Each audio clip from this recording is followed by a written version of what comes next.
Students, today we will discuss Oswald dilution law. जो Oswald dilution law है वो Arrhenius theory की postulate के ऊपर बेस्ड है।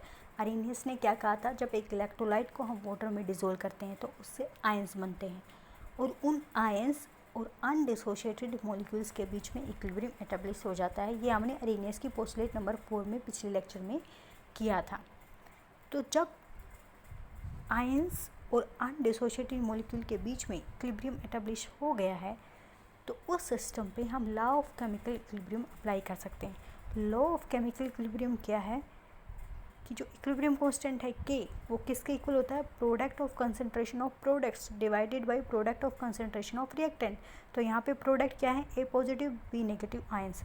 अब उन ए पॉजिटिव की कंसंट्रेशन, बी नेगेटिव की कंसंट्रेशन, उनकी multiplication divided by concentration of electrolyte at the time of equilibrium.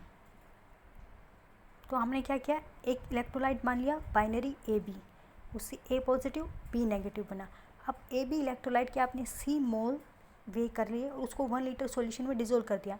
Initially जब आयन नहीं बने हैं तो ए पॉजिटिव बी नेगेटिव की कंसंट्रेशन क्या होगी, 0 होगी।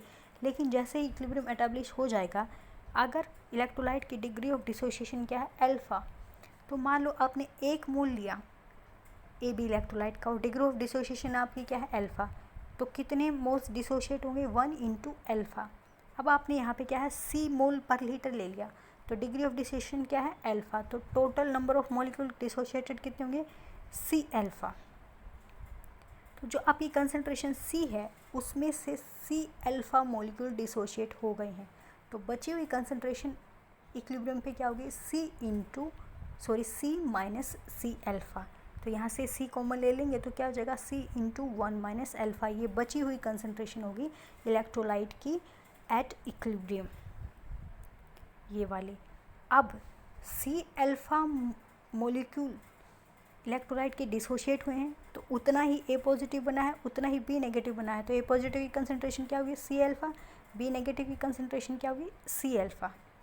तो अब हम हमारा जो लॉ ऑफ केमिकल इक्विलिब्रियम का फॉर्मूला है उसमें पुट कर देंगे। तो ए पॉजिटिव की कंसंट्रेशन क्या है, सी अल्फा, बी नेगेटिव की कंसंट्रेशन क्या है, सी अल्फा, और ए बी की इक्विलिब्रियम पे कंसंट्रेशन क्या है, बची हुई concentration C into 1 minus alpha.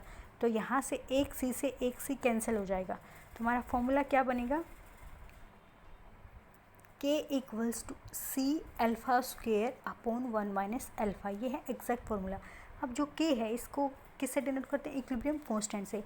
अब ये क्या है, आयनिक इक्विलिब्रियम है, आयन इन्वॉल्व है, और आयंस का क्या कहा हमने, क्या इलेक्ट्रोलाइट डिसोशिएट हुआ है, तो इसको हम क्या कह सकते हैं, डिसोशिएशन कांस्टेंट या आयनाइजेशन कांस्टेंट, के डी या के आई से इसको रिप्रेजेंट कर सकते हैं।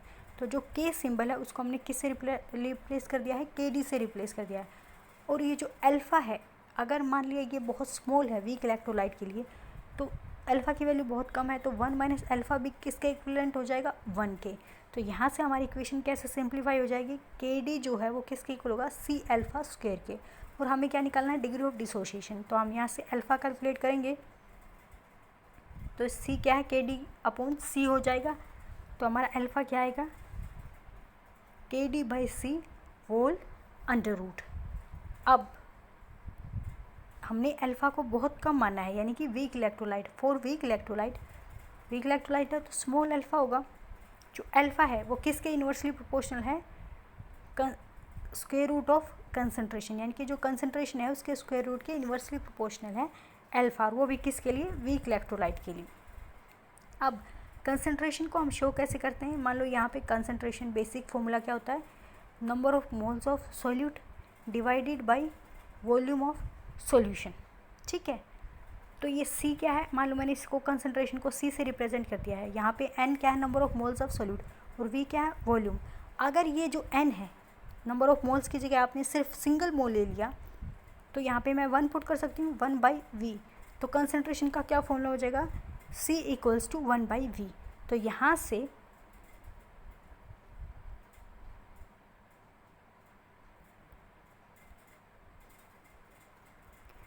मैं क्या करूँगी, C की वैल्यू क्या पुट कर दूँगी, 1 अपॉन V पुट कर दूँगी। तो मेरा फॉर्मूला क्या बन जाएगा अल्फ़ा का, ये था के डी बाई सी। तो यहाँ से क्या हो जाएगा, alpha equals to under root K D into V। और जो मेरा ओरिजिनल फॉर्मूला है वो क्या हो जाएगा, यहाँ पे C की जगह मैं क्या पुट कर सकती हूँ, 1/V। तो यहाँ पे क्या फॉर्मूला बन जाएगा, KD equals to alpha square upon V into 1 minus alpha. तो जो वीक इलेक्ट्रोलाइट है, फॉर वीक इलेक्ट्रोलाइट, और बाइनरी माना है हमने, जिसके सिर्फ 2 आयन प्रोड्यूस होते हैं with small degree of dissociation, the degree of dissociation is directly proportional to the volume, square root of the volume. ये क्या है, square root of the volume containing 1 mole of the electrolyte. यही तो हम definition लेके चले थे। हमने क्या कहा था, concentration number of moles upon volume, और n की वैल्यू अगर हमने 1 पुट कर दी तो ये क्या हो गया था, 1/V। तो C की वैल्यू हमने 1/V पुट कर दी थी। यही इस डेफिनेशन में कह रहे हैं कि for weak binary electrolyte with small degree of dissociation जो अल्फ़ा है वो किसके डायरेक्टली प्रोपोर्शनल है, square root of the volume, और कंसंट्रेशन के क्या है, इन्वर्सली प्रोपोर्शनल। अब हम करेंगे validity of Ostwald dilution law.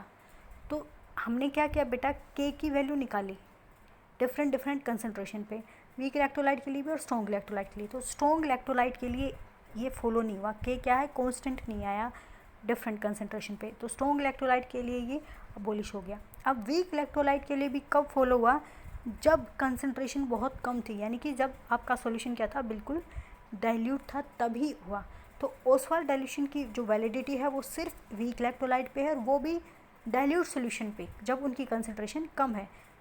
Week electrolyte है और कंसंट्रेटेड है तो भी फॉलो नहीं होता ओसवाल्ड डाइल्यूशन लॉ, और स्ट्रॉन्ग इलेक्ट्रोलाइट के लिए भी नहीं फॉलो होता। तो ये वैलिडिटी सिर्फ क्या है, वीक इलेक्ट्रोलाइट पे। और यही फिर इसका पोस्टुलेट बन जाता है कि लिमिटेशन बन जाता है कि आप स्ट्रॉन्ग इलेक्ट्रोलाइट पे एप्लीकेबल नहीं हुआ और वीक इलेक्ट्रोलाइट पे भी कंसंट्रेटेड फॉर्म में एप्लीकेबल नहीं हुआ। अब हम करेंगे limitation of Arrhenius theory. Arrhenius की क्या लिमिटेशन रही, तो अरेनियस ने क्या कहा था कि इलेक्ट्रोलाइट को वाटर में डिज़ोल्व करते हैं तब आयंस बनते हैं, लेकिन जब हमने एक्सरे स्टडी करी और NaCl का स्ट्रक्चर देखा तो वहाँ पे हमने अपने 12th में पढ़ा हुआ क्या था, Na पॉजिटिव और Cl नेगेटिव यूनिट्स थी, यानी कि वो पहले से ही आयनाइज है। तो फिर हम ये नहीं कह सकते कि वो आयनाइज वाटर में डिज़ोल्व होने के बाद हुआ, वो सिर्फ आयनाइज पहले से है, सिर्फ उसकी लैटिस टूटी है, डिसोशिएट हुआ है। तो जो आयनाइज वर्ड है उसको डिसोशिएशन से चेंज कर दिया गया।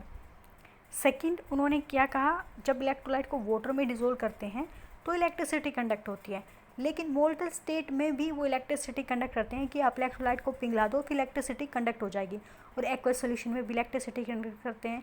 तो वाटर का क्या रोल है ये एक्सप्लेन नहीं कर पाई थ्योरी कि वाटर की क्या यूटिलिटी रही इसमें, जब वो मोल्टन स्टेट में भी इलेक्ट्रिसिटी कंडक्ट करते हैं। तो थर्ड जो लिमिटेशन क्या है, ओसवाल्ड डाइल्यूशन लॉ हमने अरेनियस थ्योरी के बेसिस पे डिराइव किया है और वो स्ट्रॉन्ग इलेक्ट्रोलाइट के लिए फेल हो गया है, तो ये भी क्या है, इसकी डिसएडवांटेज है।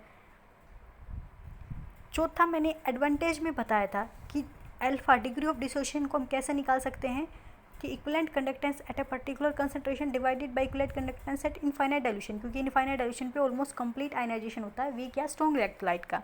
तो ये सिर्फ वीक इलेक्ट्रोलाइट के ऊपर एप्लीकेबल हुआ। स्ट्रॉन्ग इलेक्ट्रोलाइट के केस में जो ये अल्फ़ा का रिजल्ट आया और फिर हमने कोलिगेटिव प्रॉपर्टी से अल्फ़ा निकाला, वो मैच नहीं हुए। तो स्ट्रॉन्ग इलेक्ट्रोलाइट के केस में जो अरेनियस थ्योरी थी वो फेल हो गई थी। और अरेनियस थ्योरी क्या कहती है, स्ट्रॉन्ग और वीक इलेक्ट्रोलाइट का कंडक्टेंस बढ़ता है डाइल्यूशन के साथ, ठीक है।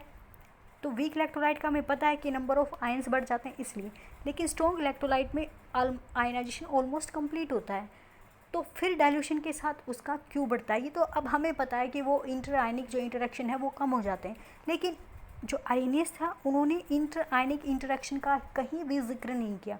उन्होंने सिर्फ ये कहा स्ट्रॉन्ग और वीक इलेक्ट्रोलाइट का जब डाइल्यूशन होता है तो कंडक्टेंस बढ़ता है स्ट्रॉन्ग का, लेकिन उसका रीज़न नहीं बताया। नंबर ऑफ आयंस बढ़ने से कंडक्टेंस नहीं बढ़ा स्ट्रॉन्ग इलेक्ट्रोलाइट के केस में, वो इंटर आयनिक इंटरेक्शन कम होने की वजह से बढ़ा है। तो ये चारों क्या हो गई, इसकी लिमिटेशन हो गई अरेनियस थ्योरी की। इनफ फॉर टुडे बेटा, थैंक यू।